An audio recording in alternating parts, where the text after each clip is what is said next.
My name is Rachel Collins, and for most of my life, I've been the forgotten daughter of a picture-perfect family. I live in Chicago now, far from the polished halls of my childhood home in Boston. I wear tailored suits, close seven-figure deals before lunch, and I've built a life that looks powerful from the outside. But deep inside, there's a hollow ache carved by years of unanswered questions. And this story is the one I never thought I'd tell. Because sometimes even the sharpest women carry invisible wounds. Wounds shaped like missed birthdays, like cold shoulders at dinner, like silence that screams. Wounds that don't bleed, but bruise every part of your becoming. I bought my father a brand new Range Rover for Father's Day. Matte black, custom leather interior, 0 mileage. It cost more than my yearly rent. I handed him the keys at our family reunion dinner, hopeful, nervous, clinging to a foolish thread of possibility. He looked at the box, then at me and said, "Trying to buy your way into relevance.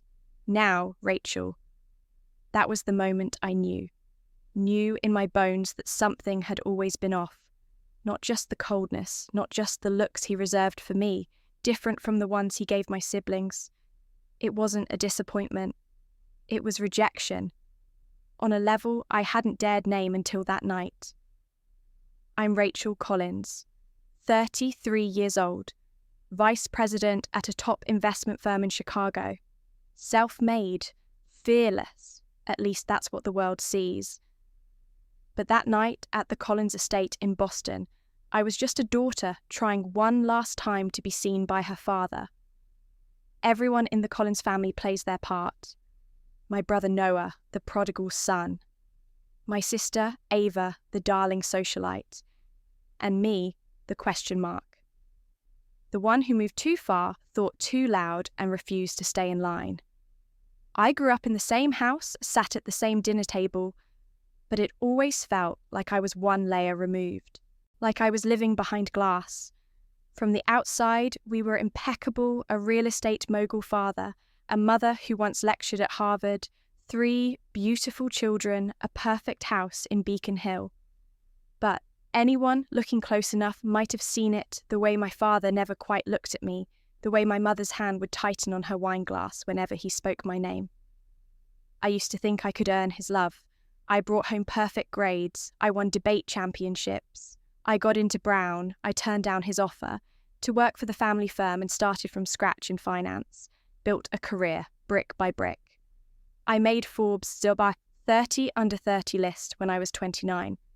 My father's response, "Finance is just legalized gambling with better suits." Still, I came back every year. Every reunion, every holiday, like a moth to a flame that had burned me since I could remember. This year, I came back with something more than just gifts and smiles. I had a secret in my purse, a manila envelope sealed, DNA test results, proof of a suspicion I had carried quietly for years. Why doesn't he see me? Why doesn't he love me the way he loves Noah and Ava? The answer might be in that envelope, but I wasn't sure if I was ready to open it. Because what if it changed nothing? What if he knew all along? What if the rejection wasn't unconscious but deliberate?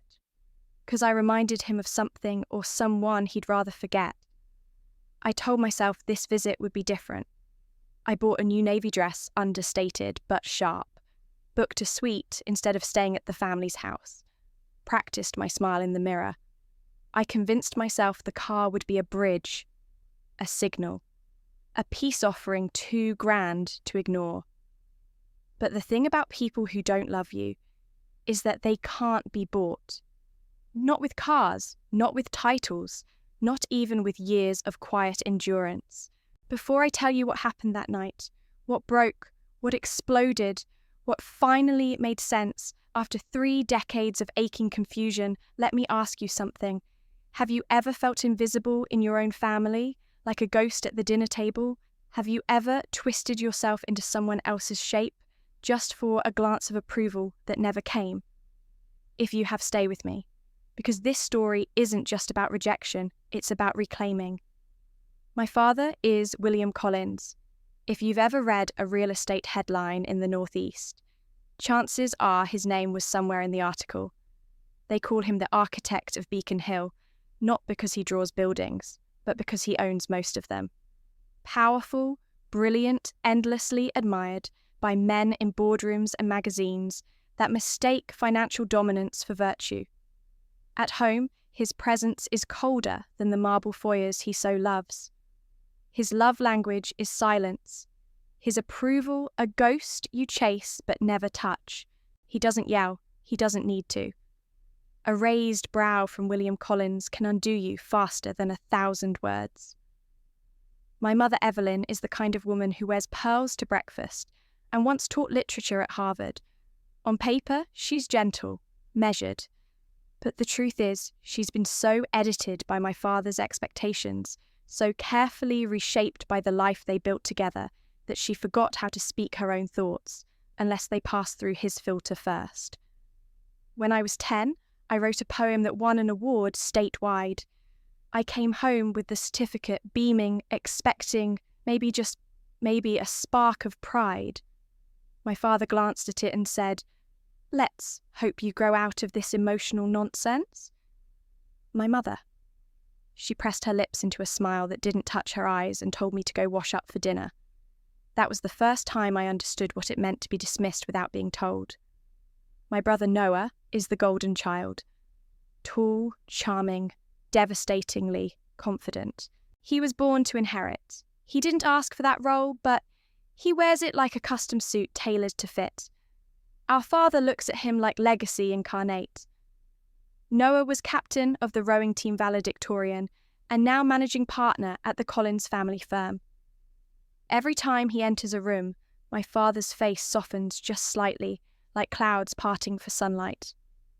They speak in a language I was never taught. Then there's Ava.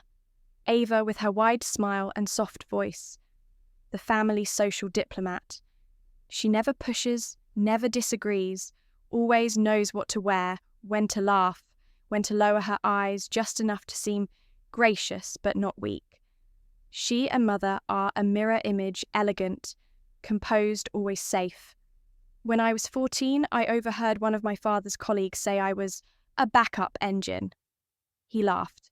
Every family needs one, someone to carry emotional weight just in case the stars fall out of the sky. He didn't know I was standing behind the door. After that, I became the fallback, the emotional spare tire. The one you don't see until you're stuck on the side of the road. When I graduated with honours from Brown, the house filled with congratulatory calls and cards, but none of them from home. Father sent me a text. Well done. Remember, real learning begins now. That was the longest message he ever sent me. Ava got a Cartier bracelet when she finished college. Noah got a vintage Rolex. I got a forwarded email from one of his interns about market trends worth watching. It wasn't just about material gifts, it was the ritual of acknowledgement, the confirmation that you existed, that your milestones mattered. For me, those rituals never came. I was always just a little too much or not enough, too opinionated, too distant, too intense, too ambitious. You don't have to be so loud to prove you're intelligent, my father told me once after a family dinner where I made the mistake of discussing my promotion. It's not a debate stage, Rachel.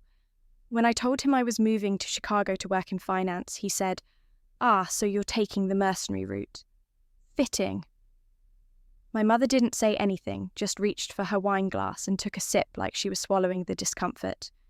And I packed my bags that night. I built a new life brick by brick in a city where no one knew me as William Collins' misplaced daughter. But every Christmas, every reunion, every Father's Day, I came back. Like clockwork, hoping foolishly that something would shift. This year, he might see me. That he might say, "Rachel, I'm proud of you." But instead, every encounter was a dance around landmines. When I made partner, Noah said, "Congrats. Guess you really wanted to show Dad you could build something without his help." Ava said, "That's amazing, Rach. Just don't forget to slow down. You work so hard it's scary sometimes." Even my victories were framed as symptoms, as cries for help. I used to wonder if I was adopted. The way I felt was so different, not just in personality, but in spirit. I asked my mother once during a quiet evening on the back porch if she ever noticed how I never quite fit. She reached over, brushed a stray hair from my face and said, "Some daughters are born with fire. Others are taught to hold a candle. You were always fire, Rachel. That scared your father. But love isn't supposed to be afraid of light, is it? Not when it's your own child." The week before the family reunion, I stood in my apartment holding the car keys to the new Range Rover. It was stupidly expensive. A reckless gesture. But part of me, the little girl still waiting at the door for her father's eyes to soften, believed this might change something. Maybe not everything, but something. That was before the dinner, before the comment, before the envelope in my purse began to hum like a ticking bomb. I didn't know it yet, but that was the last time I would walk into the Collins estate hoping to be loved. The next time I entered that house, I would be something else entirely. Not a daughter begging to be chosen, but a woman is ready to choose herself. But I wasn't always that woman. I remember being 15 standing in front of the mirror in a pale lavender dress I had picked myself. It was the annual Spring Gala Collins Foundation's biggest social event. I had spent hours curling my hair, dabbing lip gloss, and checking for symmetry in my eyeliner. I felt beautiful, almost proud. Until I stepped into the grand ballroom and saw my father's face. His jaw tightened as he took in the colour of my dress. "Con, Kong, the hok kach pu hop sao," he hissed under his breath in clipped Vietnamese, his way of reprimanding without letting the guests hear. I froze. That was the year the dress code was Collins Navy. I hadn't read the email. Or maybe no one had sent it to me. I remember blinking, my throat, tight hands trembling as I smoothed the fabric down. My mother stood beside him, her hand on her clutch like it was a lifeline. She didn't say a word, didn't reach me. Her fingers just clutched the silk tighter until her knuckles turned white. I wanted to disappear into the parquet floor. That night, I stood alone by the window, sipping soda from a champagne flute, watching Ava twirl in her navy gown, Noah laughing with donors, my father shaking hands like a senator. No one asked why I wasn't at the head table. No one noticed I had stopped speaking. That was the first time I truly felt the blueprint I was not designed to fit. I was the cracked tile they forgot to replace. From that moment on, I stopped trying to match their colour palette. My rebellion wasn't loud or messy, it was precise, intentional. I stopped applying to internships at the Collins firm. I started researching universities out of state. And when I got my acceptance letter to Brown, I didn't tell anyone for 2 weeks, not until after dinner, one quiet Tuesday, when I slid the letter across the table like a challenge. My father read it and said, "Harvard has a stronger legacy program." My mother blinked twice and said, "Brown has character." Noah grinned and added, "Guess some of us like to colour outside the lines." I waited for warmth, for acknowledgement, for someone to say they were proud. Instead, silence settled in like a fog. That night, I wrote my decision essay, why I chose to leave Boston. I didn't write about financial independence or academic rigour. I wrote about breath, how certain spaces feel too small to contain your voice, how sometimes you have to leave home not because you hate it, but because it never saw you as real to begin with. In that essay, I didn't name names, but I bled truth into every line.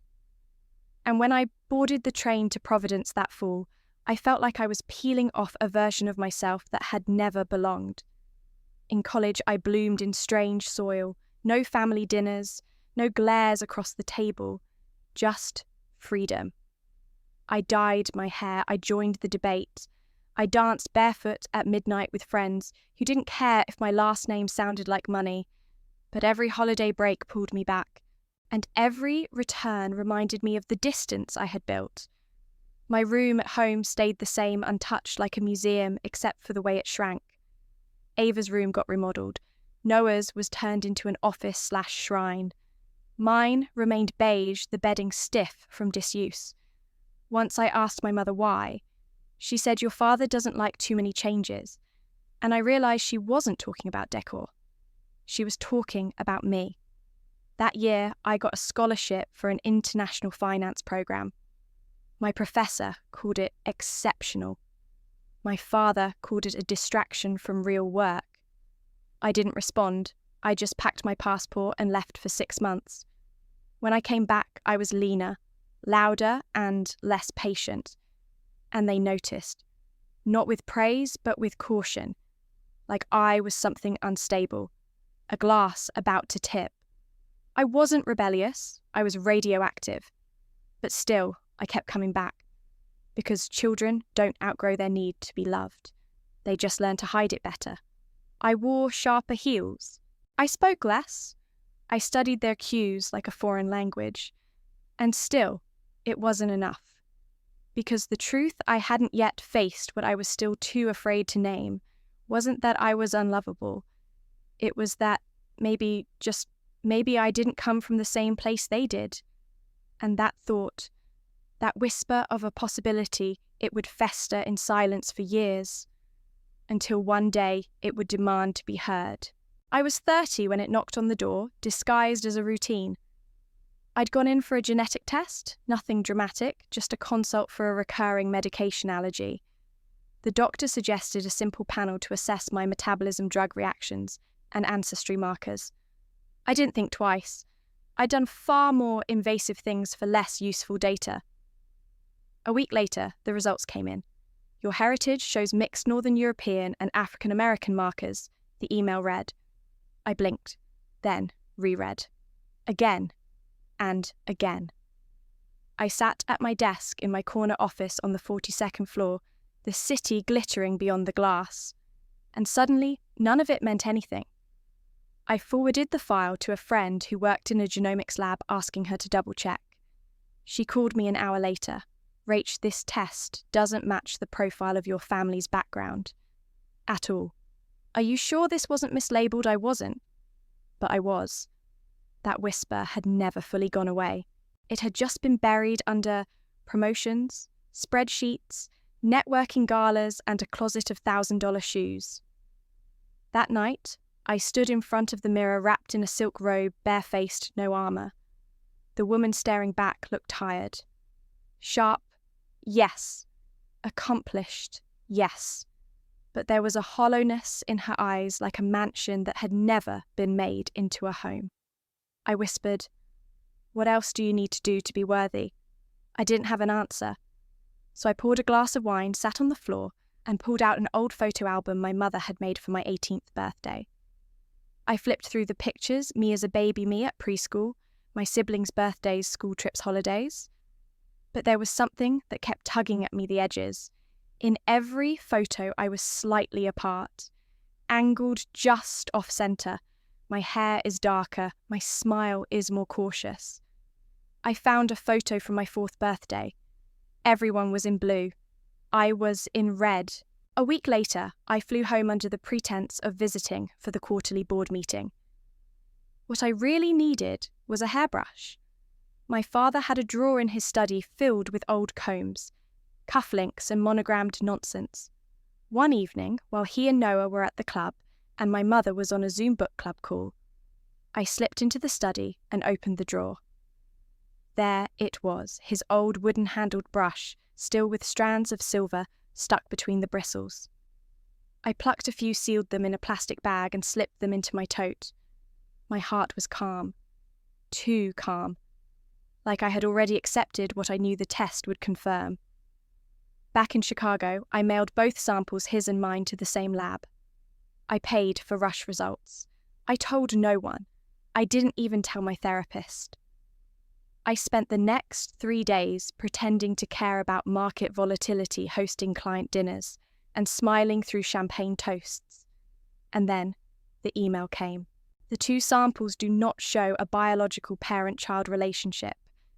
It was clinical, unemotional, final. I read it once, then again, and instead of crying, I laughed.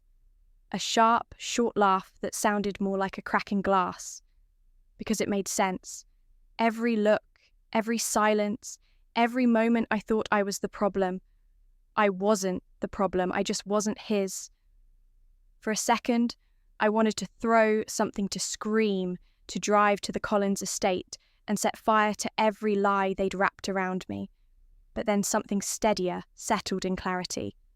This wasn't devastation. This was liberation. I wasn't rejected because I was broken. I was rejected because I was never what he built. And maybe, just maybe, I could finally stop building myself to fit someone else's architecture. I closed my laptop, poured another glass of wine, and looked in the mirror again. That woman, the one with tired eyes, trembling hands, and 1,000 silent scars, she didn't need permission anymore. She didn't need a legacy. She needed the truth. And truth had finally knocked. But I wasn't about to let it in during hors d'oeuvres. Not yet. The gala started at 6 sharp, as it always did. Collins's events never ran late. By 5, the house had transformed into a symphony of curated elegance.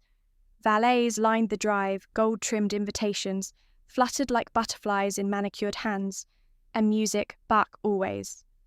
Bach floated from the grand piano in the east drawing room. Guests arrived in waves of fragrance and fabric, Chanel, Givenchy, Brioni. The lighting was warm but clinical, designed to make porcelain skin glow and imperfections vanish. Everything about the night was meant to say, we have built something no one else can touch. I walked in alone. My dress was navy sleek, severe, elegant. It wasn't a peace flag. It was a weapon. The key fob pressed like a heartbeat inside my clutch. My heels clicked down the marble hallway, and every echo reminded me I had walked this path before. But not like this. Never like this. I saw Noah first at the bar with his usual entourage of hedge fund heirs and political interns. He saw me and raised a brow, then turned back to his scotch. Ava drifted by a moment later, arm looped through our mother's, smiling like a magazine cover brought to life. I searched their faces for change. I found nothing. At dinner, I was placed 3 seats down from father, close enough to see him, far enough to not be included. The table glittered with cutlery and conversation forks dancing in rhythm wine flowing like currency. The family toast began. Noah stood first, speaking of legacy, of future growth, of gratitude. Ava followed, thanking our parents for their guidance and grace. It was rehearsed with sincerity, elegant, hollow. I waited until the second course had been cleared. Then I rose. My voice was steady smooth as the champagne in our flutes. Before dessert, I said, lifting my glass, I'd like to offer something a little different. A thank you. Eyes turned. My father's narrowed. To a man who taught me, I paused, searching for the right edge, how silence can sometimes be the loudest teacher. That earned a chuckle from someone too tipsy to sense tension. I wanted to give something that reflects strength, vision, and control.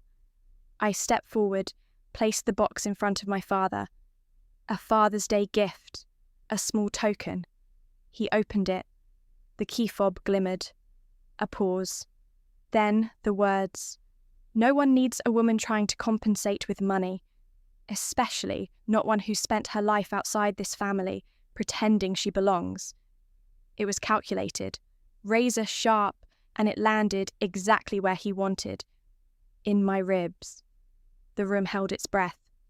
For a moment, all I heard was the clink of a spoon against a porcelain cup. "Well," I said calmly, "fortunately, I don't give gifts for permission. I give them because I can." I sat. Noah leaned in, his voice low and cruelly amused. "You really think that gesture made you part of this family?" I didn't answer. I didn't need to. Ava touched my wrist, soft and rehearsed. "Don't make this more difficult than it already is, Rachel." And there it was. The thing I had never put into words. To them, I wasn't just a disappointment, I was a disruption, a variable they couldn't predict. And variables are threats in a family built on image. I looked around the table at the chandelier above that had always looked like a crown, at the portraits on the walls painted by ego, at the people who knew how to applaud without meaning it. And I felt nothing. No pain, no rage, just a cool, eerie clarity. These people didn't break me. They didn't build me either. They had tried to contain me. But truth, once named, cannot be caged. The envelope inside my clutch burned against my thigh. Its weight was growing louder. I looked at my father one more time and saw not a king, not a giant, not a symbol, just a man. Small, fragile in his arrogance. He didn't reject me because he was strong. He rejected me because I reminded him of something his world could not explain. Something wild, something unowned. The dessert came. I didn't touch it. I folded my napkin, placed it gently on the plate, and waited. Because the storm wasn't coming. I was the storm. And before this night ended, the temperature would drop. The performance would crack. And someone, maybe everyone, would finally see the ice they'd been breathing all along. I reached into my clutch and felt the edge of the envelope. Thin, clinical, final. My heart didn't race. My hands didn't shake. There was no trembling left in me, just the silence of something long overdue. I stood. The clatter of silverware paused. Dozens of eyes flicked toward me like moths to a small but steady flame. I'd like to share one more thing tonight, I said. My voice wasn't loud, but it was sharp enough to slice through the tension. It's personal, but since this family has always preferred performance to privacy, it seems only fitting. I pulled out the envelope, laid it gently on the centre of the dining table, between the empty dessert plates and half-full wine glasses. This, I said, is the answer to a question I wasn't allowed to ask for 33 years. I looked directly at my father. You've never loved me. Not once. Not really. I used to think it was because I wasn't enough, too loud, too ambitious, too unlike you. But now I know better. The room held its breath. My mother's hand hovered over her glass, frozen. Noah stiffened. Ava blinked, lips parted. This envelope contains DNA test results, I continued. One sample from me, one from William Collins. The results confirm what I've suspected for years. We are not biologically related. There it was. The crack. The fracture in the mask. For a moment, no one moved. No one breathed. Then, my father stood so quickly that his chair scraped across the marble. He slammed his hand down on the table. How dare you? He began, voice raw with something dangerously close to fear. But before he could finish, my mother, Evelyn, spoke. Not with her usual soft evasion, but with a sharpness that silenced even him. Enough, she said. One word, but it echoed like a bell through the room. She stood too slowly, as if shedding a weight she'd carried too long. Rachel is telling the truth. The room seemed to contract. My father turned to her, eyes wild. Evelyn. She's telling the truth, my mother repeated, tears clinging to the edges of her mascara. I was young, alone. It was before you and I, before this life. When I found out I was pregnant, I panicked. And then you, your name, your proposal, it seemed like salvation. You lied to me, he said, voice low and sharp. No, she said quietly. I lied to her. The silence that followed wasn't empty. It was filled with things no one had ever said. Noah stood pushing back from the table. He didn't look at me. Ava's hand slipped from the tablecloth, retreating into her lap. One by one, the guests excused themselves, mumbling apologies no one really meant. Chairs scraped, doors opened and closed, until it was just me, my mother and my father, still standing, but somehow smaller now. I looked around the dining room. The mirrors on every wall reflected the scene like a twisted gallery, dozens of versions of me standing amid the ruins of a truth too long buried. I saw myself in every pain, the child who tried the girl, who left the woman, who returned not to belong, but to name what could no longer stay hidden. "You knew," I said to my father, my voice quiet. "Didn't you?" He didn't answer, but his silence was finally honest. My mother sat down again, hands shaking, and whispered, "I wanted to protect you." "You protected him," I said. "You protected his name, his image, not me."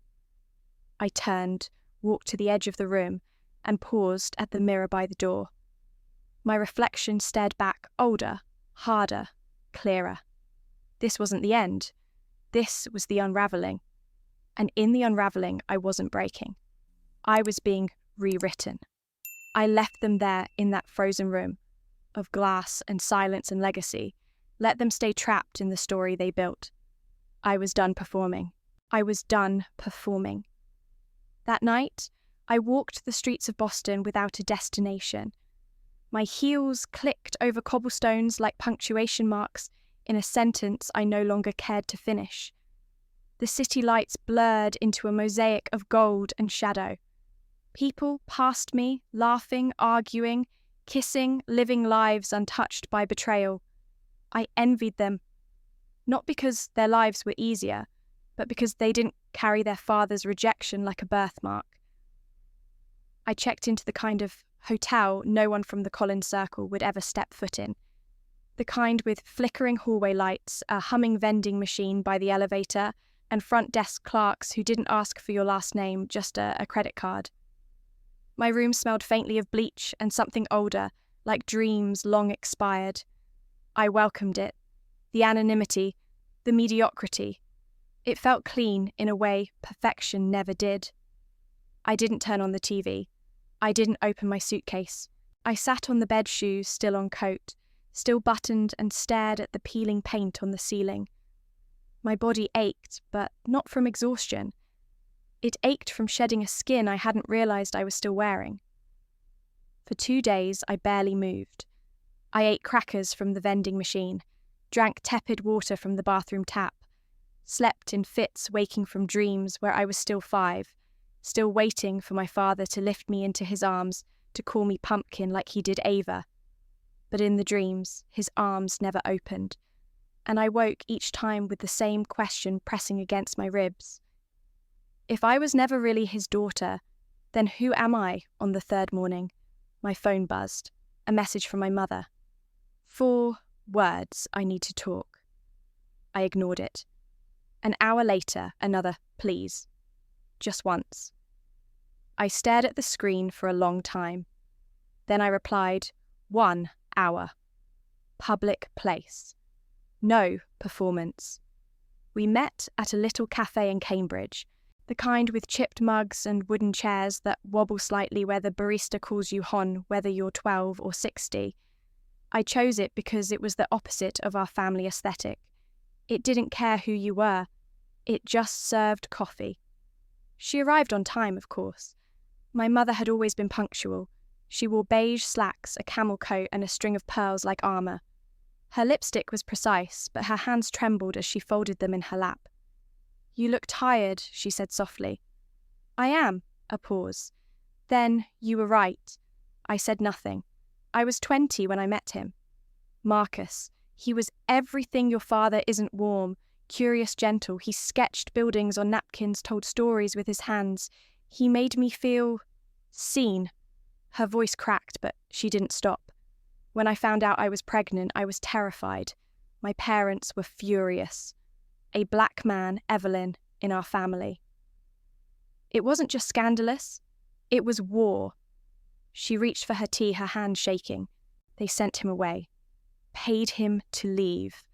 I never got to say goodbye. I still don't know if he took the money or was forced. My throat tightened. And then you married William. He offered stability, a clean slate. He said no one had to know, that we could raise you as ours, but I was never his, I said. She nodded. And you never let me forget. I thought I could love you enough to make it okay. She looked at me, then eyes glistening. But I was always waiting for the day you'd ask. I swallowed hard. Why didn't you tell me? Because I was afraid. Afraid he'd cast you out. Afraid you'd hate me. Afraid the lie had already rooted so deep it was the only thing holding us together. It wasn't, I said. It was the thing breaking me. She reached across the table. I let her hand hover there. Not quite ready. Not quite able. Do you know where he is? I asked. No. I haven't heard from Marcus since before you were born. We sat in silence. Around us life moved. A toddler spilled juice. A college couple argued about rent. Someone laughed too loudly. The world didn't care about the Collins legacy, and that somehow made it easier to breathe. Finally, I looked at her and asked, "What about me?" Her brows furrowed. "What do you mean?" I said slowly, "you said William saved your reputation, your name, your future. But who saved me, Mum? Who saved me from 33 years of being unloved in my own house?" She didn't answer. Her lips trembled, and for a second I thought she might speak, but the words never came. So I stood. "I don't hate you," I said, "but I need distance from all of this.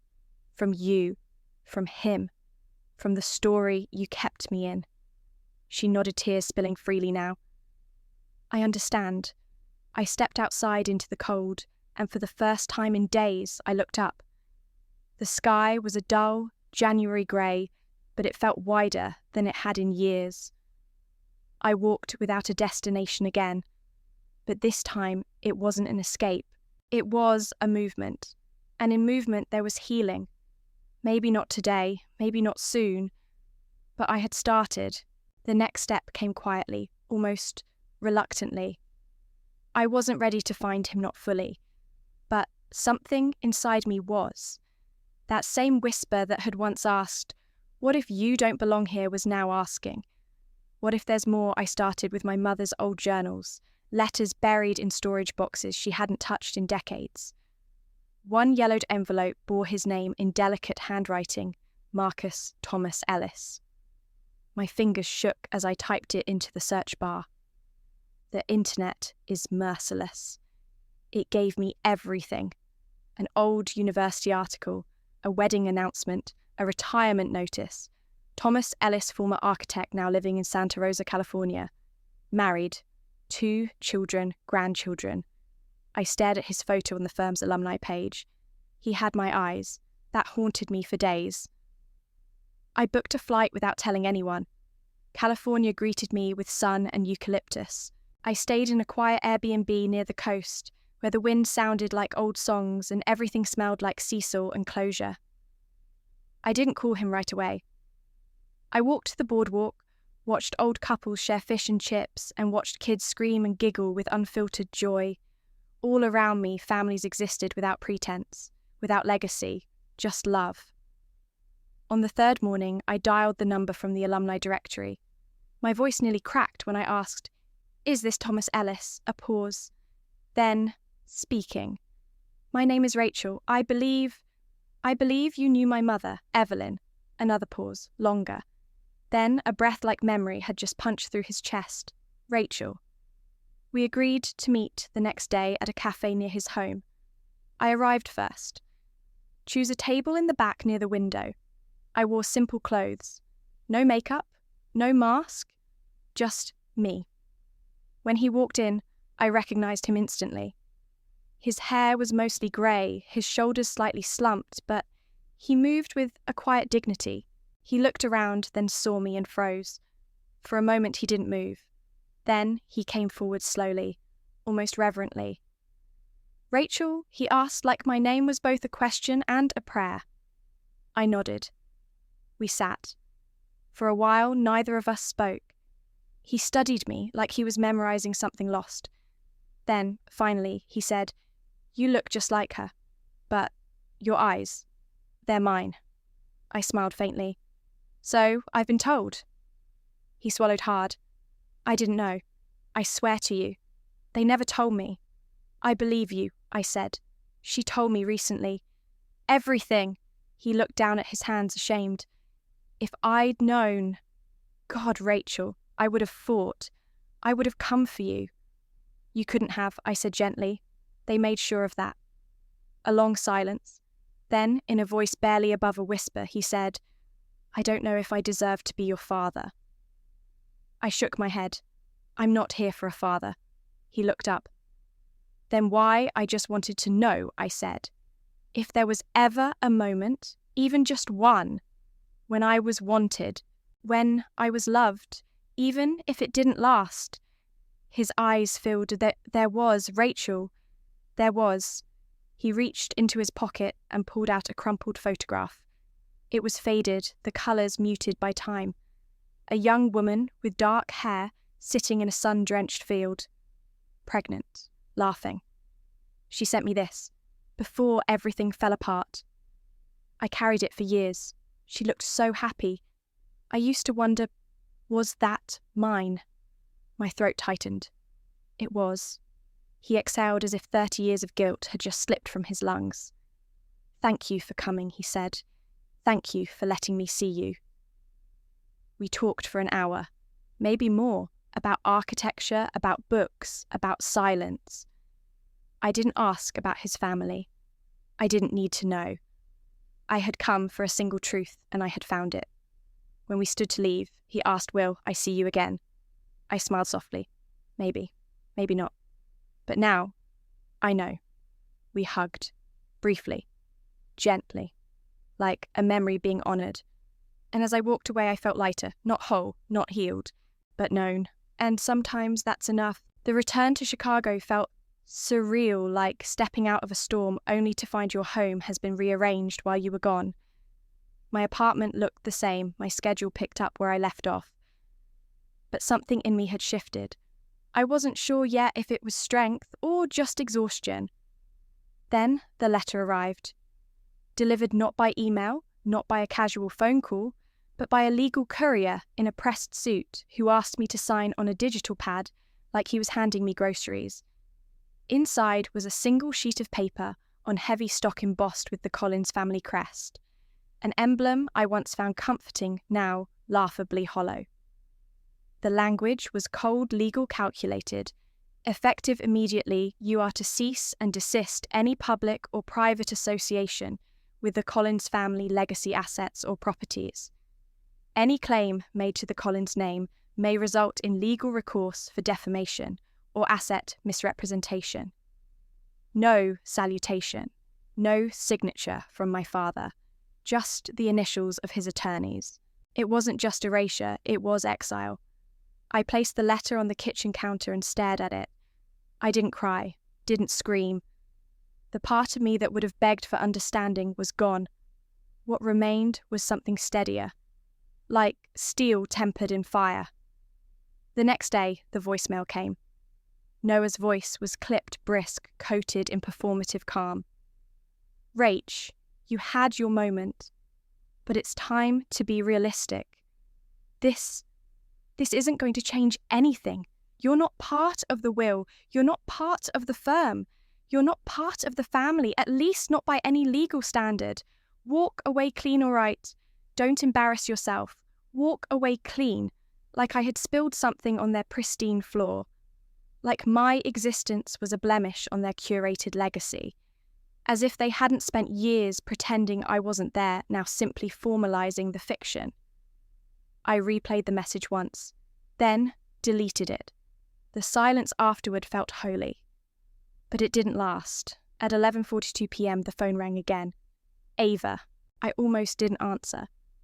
But something in me, perhaps, curiosity, perhaps, some lingering sliver of sisterhood pressed accept. Her voice cracked before she even said hello. Rachel? I'm here, I said. There was a beat, then a sob, barely muffled. I don't know how to say this, she choked. Then, just say it badly, I offered. She laughed, broken and small. I'm sorry, she said, for never standing up for you, for watching them shut you out and saying nothing. I was quiet. You were surviving, I said. So was I. But you survived loud, she whispered. You showed up even when they hated it. I tried to disappear. I thought if I stayed perfect, they'd never turn on me. I swallowed hard. Did it work? A long silence. Then, no. Her voice was raw, now unraveling. I envied you, I still do. You're not afraid to be the villain in their story. I don't even know who I am outside of them. I leaned back on the couch, letting her words settle. We were all playing parts, I said. The golden boy, the perfect daughter, the rebel. None of us was real in that house. Just roles in a script we didn't write. And you walked off stage first, she said. I think I want to follow. We talked until nearly 2 a.m. about childhood memories we'd buried, about how mother's silence hurt more than father's cruelty, about the invisible pressure that comes from living in a house built on reputation instead of love. She told me she was in therapy, that she hadn't told father she'd called me, that she wasn't sure if she'd ever speak to him again. Do you hate him? She asked. No, I said honestly. I understand him. And that's worse. Before we hung up, she said, You deserve peace, Rachel. Whatever form that takes, even if it doesn't include us. After the call, I stood by the window. The Chicago skyline blinked like a circuit board. I thought of Noah, still clinging to a throne in a crumbling castle, of Ava beginning to crawl out of the gilded cage, of our father clenching the family name like a shield he forgot was made of glass. And I thought of myself not broken, not bitter, just free. Finally. Freedom, as I came to understand, is not a singular moment of escape. It's a practice, a daily, deliberate act of choosing yourself.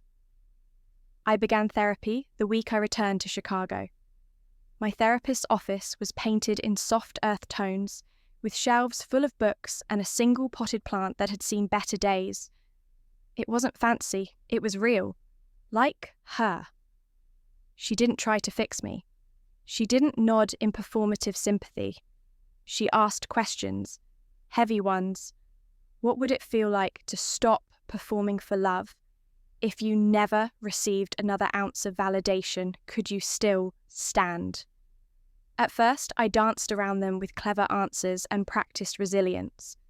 But, week by week, the armour cracked. I talked about being 6 and watching my father skip my school recital because a developer meeting ran late. About being 17 and overhearing him tell a colleague Rachel's smart, but she lacks polish. She's not legacy material. I admitted how I used to pretend to fall asleep in the car just so I wouldn't have to talk to him. I cried over things I didn't even realise I'd buried, small dismissals, tiny silences that had grown into caverns inside me. I once said, I feel like I've spent my entire life auditioning for a role I was never going to get. She looked at me and replied, What if the role was never worthy of you? That stayed with me. Therapy didn't erase the ache, but it named it. And when pain has a name, it loses some of its power. Around that time, I also began seeking out something I hadn't allowed myself before: community. Real, honest, messy, vibrant connection. Through a friend of a friend, I got involved with a non-profit on the South Side, a place my biological father had once called home. They were building a mentorship program for young girls of colour, most of whom came from underfunded schools and households where finances were more myth than reality. I offered to teach a few sessions on financial literacy, just basics. But the first time I stood in that gym-turned classroom, facing 20 girls with eyes sharp as glass and walls higher than the ceiling, I realised I wasn't just teaching. I was unlearning. Why should I trust banks when they've never trusted us? One girl, Kiara asked during our first session. She was 14 already, speaking like someone twice her age. Because knowledge is power, I said.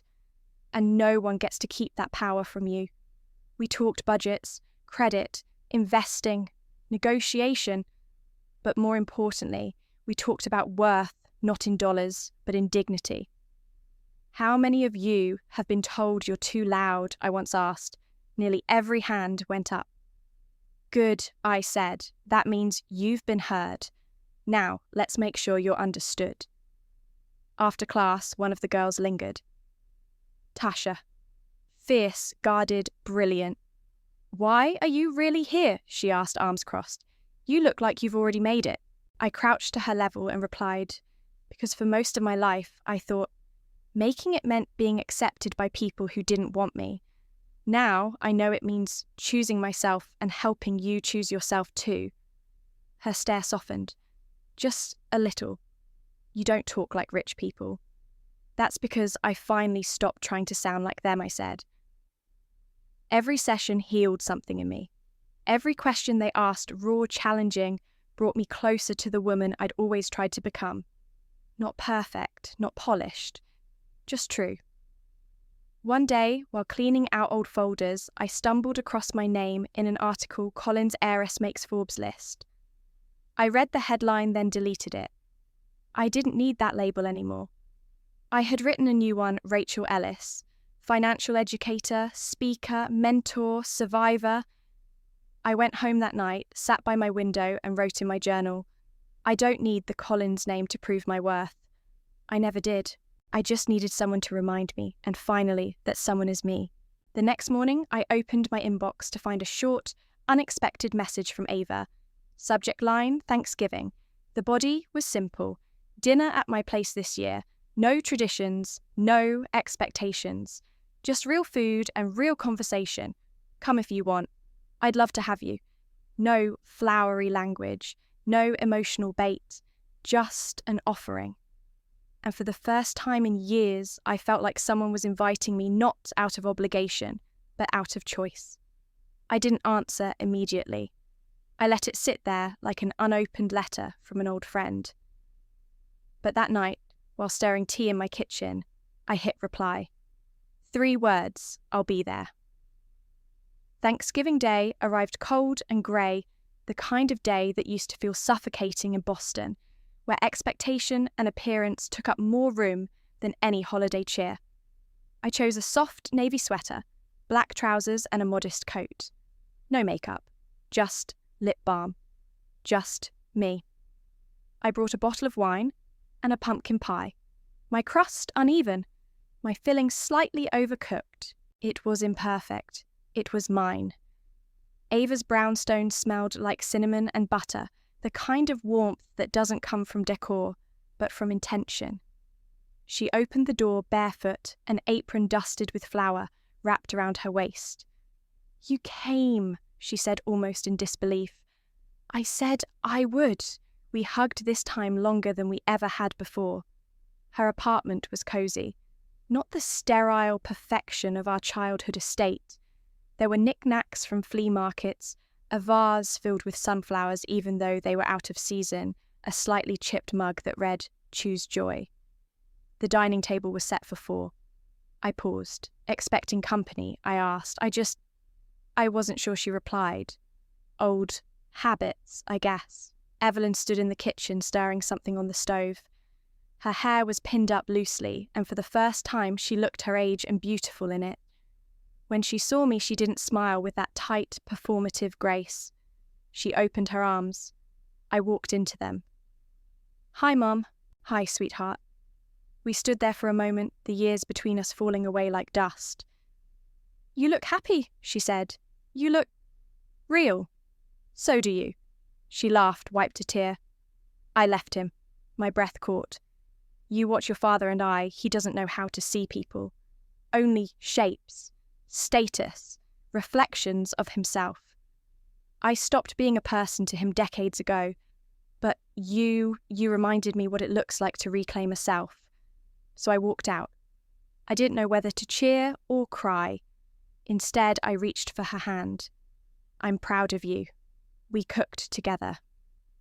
3 women who had once orbited the same sun of silence now filled the air with stories, laughter, and small, awkward pauses that felt more human than anything we had ever shared before.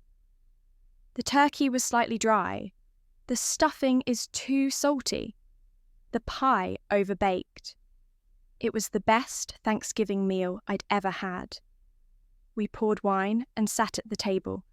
Ava lit candles. Evelyn placed napkins.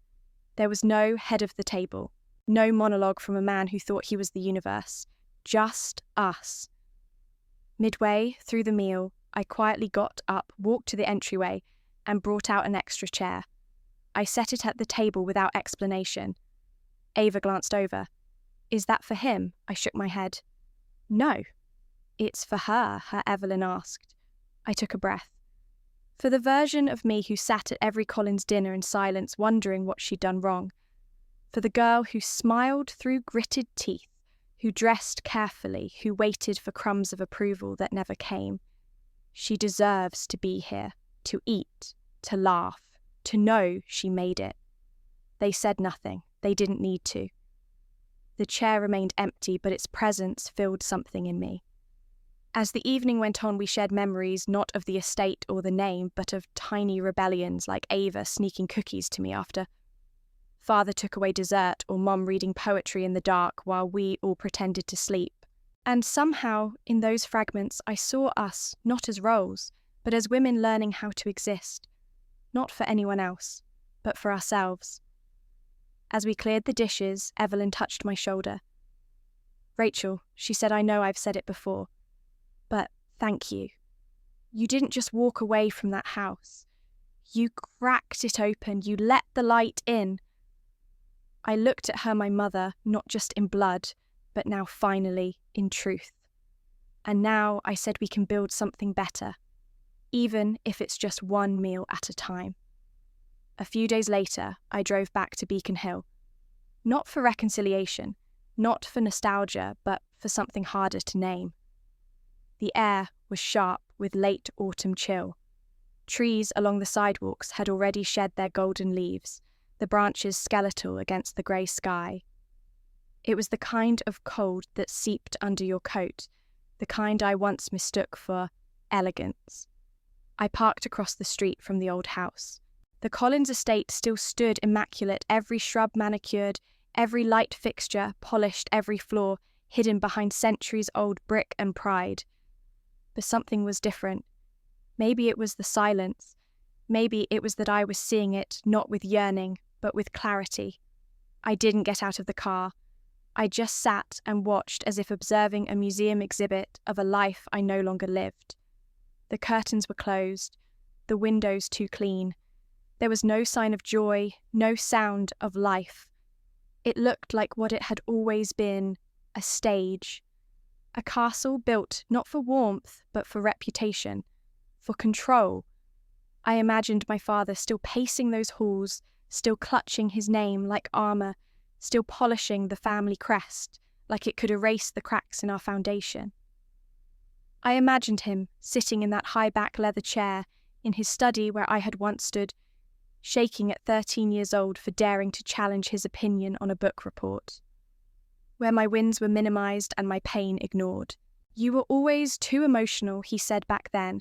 "That won't serve you in the real world." But I did survive. And not just survive, I built. Not in his image, not under his roof, but out in the world, brick by imperfect brick. I looked up at the window of that study now and whispered, "The seat you never let me sit in, I built my own table." I thought about that Thanksgiving chair I'd set for my younger self. The version of me that cried quietly into her mashed potatoes. The one who memorized approval like a foreign language she never got fluent in. I saw her again now, not in pain, but standing beside me. Whole. And smiling. I closed my eyes and imagined every meal I'd share going forward. Not with people who needed me to shrink, but with people who brought chairs when I had none left. With women who knew the cost of silence and chose to speak anyway. With girls who would sit beside me at community centres and learn to see their names not as burdens, but as blueprints. I reached into my purse and pulled out the last relic. I had a Collins family crest pin. I used to wear it to Garlus alumni events, even interviews, hoping it might add weight to my presence. Now it felt foreign in my palm. I opened the glove box and set it inside. Then I shut it softly, firmly. A closing. I didn't cry. I didn't mourn. Some endings don't require funerals. Just the truth. And this was mine. I started the car and drove away slowly. At the first stoplight, I glanced in the rearview mirror. Not at the house, but at myself. My eyes were steady. My mouth is calm. My reflection, the same one I had questioned for years, now looked back without apology. You did it, I whispered. Not for approval, not for acceptance, but for freedom. And now, to you, yes, you listening from your kitchen, your car, your quiet corner of the world. I want to ask, have you ever had to walk away from the only place you thought was home? Have you ever loved someone who couldn't love you back the way you needed? Have you ever stared at a table full of family and felt like the invisible one? If so, let me say this plainly, you are not alone. You were never alone. Sometimes, to find ourselves, we have to leave behind the people who taught us to disappear. Sometimes healing looks like driving away without looking back. Sometimes it looks like setting a chair at your own table and saying, "This is mine. This is enough." So if you're ready, I invite you to do one thing. Share your story below. Tell us about the moment you chose yourself. Tell us what you walked away from and what you're walking toward. Tell us about the chair you saved, because maybe your story will be the one that helps someone else stand up for the first time. And because every time we speak truth into silence, we build a new kind of home. One where everyone has a seat, especially you.